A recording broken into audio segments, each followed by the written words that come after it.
Hey guys, so today you and I are going to talk about transitioning. So let's get into it. So the question in question was, Frederick, I really like writing software as a hobby, but I can rarely muster up the concentration to do it for more than a few hours a week. What do you think are the odds that I will like writing software as a real programmer and code all day?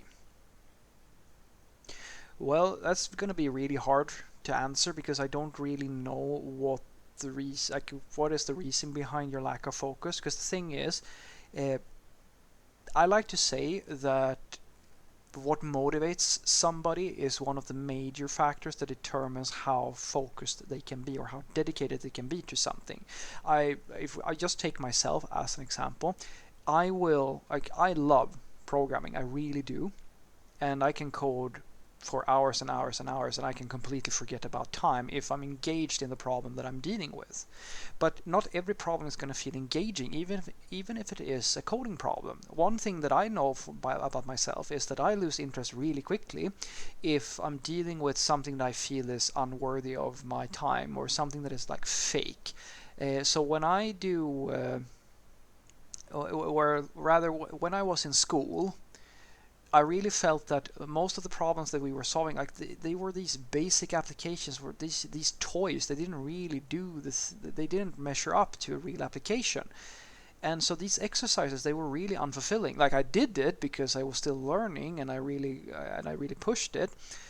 But it felt unfulfilling. It really did. And then when I get to work on a really interesting problem, something that is a little bit trickier, something that is kind of, it's not straightforward. It's something where you have to think a little bit, and you might have to invent something new that isn't really, there's no real library for it, and you're not reinventing something, you're actually making something cool and new.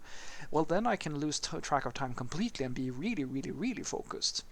And the same thing happened during my education. While I went from being a barely passing student for during my high school's years and so forth, and kind of just very underachieved, if that makes sense, through most of my education. And then when I went into the university and started studying programming, I went to a like straight A student. Like absolutely every single course that I took, I nailed because I loved what I was doing. And the I think that, I mean, the same sort of thing can happen for you, but it can also of course be the case that you simply don't have an interest that is deep enough to do this, because what you should know is that when you're doing hobby coding, you have a lot of flexibility and you have a lot of freedom. You can kind of change your mind, and you can drop a project, or you can change the scope. If let's say that you can't really figure out how to do something, you can kind of work around it because you are the only stakeholder and there are no restrictions on what you can do. In a real working environment, you have to pretty much solve the problem, and you have to sit there until you solve the problem. And then you have the other part of it, which is that you have a time limit, and the time limit is hard for a lot of developers, especially in the beginning, because there's pressure now. Because if you don't produce in a certain amount of time, it's not going to look good. You can of course get fired, but even if you don't get fired, it's not going to look good if you can't produce on a fairly regular basis. So I think that it really comes down to whether or not you can see yourself being in a situation where, well, you're working on problems that in some cases are really, really interesting. If you are sort of like me, where as long as the problem is real, you don't really care what you're solving. That's the one of the personal strengths that I really appreciate about myself. It's a bitch and a half. I'm not saying that this is good, because the flip side is, as I said, if I find a problem boring, I cannot. You can put a gun to my head and I will take the bullet instead of being bored. I can't force myself to do something that I find unenjoyable, and so that puts a lot of restrictions on what I can do. And I'm just enormously happy and lucky and feel so blessed that I found a profession where I don't really care so much what the problem is, as long as we're solving a real problem or something that is stimulating, and programming to me is very stimulating. And if you're the same sort of person, then I think that this will be a very, very good transition for you, because if you're interested in at a hobby level and you want to step it up and solve real problems, it's going to be more of what you probably already enjoy.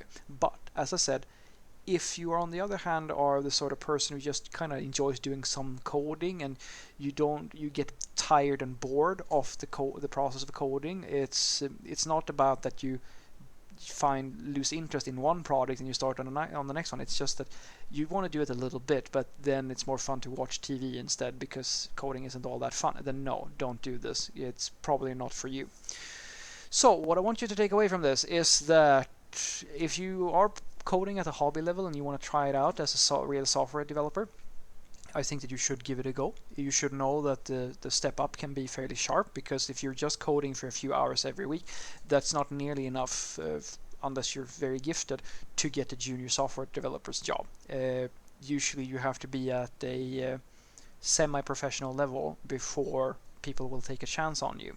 If you're willing to put in that work, and that's the kind of the thing, if you're doing it at a hobby level and you can't muster more than a few hours, it's very unlikely that you will be able to train yourself enough to get the first real job, because usually you're going to, especially in the start of things, you're going to have to invest quite a few hours, and I'm talking practically every day for quite some time before you get to a skill level where people will take a chance on you. But if you do manage to do that thing, you really only have to ask yourself, what is what is the reason why I can't stay focused on coding for more than a few hours every week? If it is because you don't like working on silly projects or like something that doesn't feel real, well, then this might be just the thing that you need, because when you go and do something for real, it feels more engaging. At least I think so. But if the problem is, as I said, that you just don't care enough, then this is definitely not the thing that because you can't quit. If you get to be a software developer, you will lose your job or have a lot of problems if you can't commit to fixing the problem practically regardless of situation. So I really urge you to think about if you're willing to make that investment. And from what I've heard so far, it sounds like this is probably not what you want, because if you can't be engaged enough to do coding more than for a few hours every week, odds are that you will never get to a point where you will be able to focus so much that you can even get into the industry. If you want to try it out, do this. Try to get a real, as a hobby coder, go and see if you can get a freelance gig. Find a friend or someone who is a stakeholder who actually wants you to build the thing, like who actually needs a web shop or something like that. Just find somebody who wants a real thing built and try it out. If you can make it through that project and actually deliver the thing, it might be a good indicator. Just think about it. Have a great day.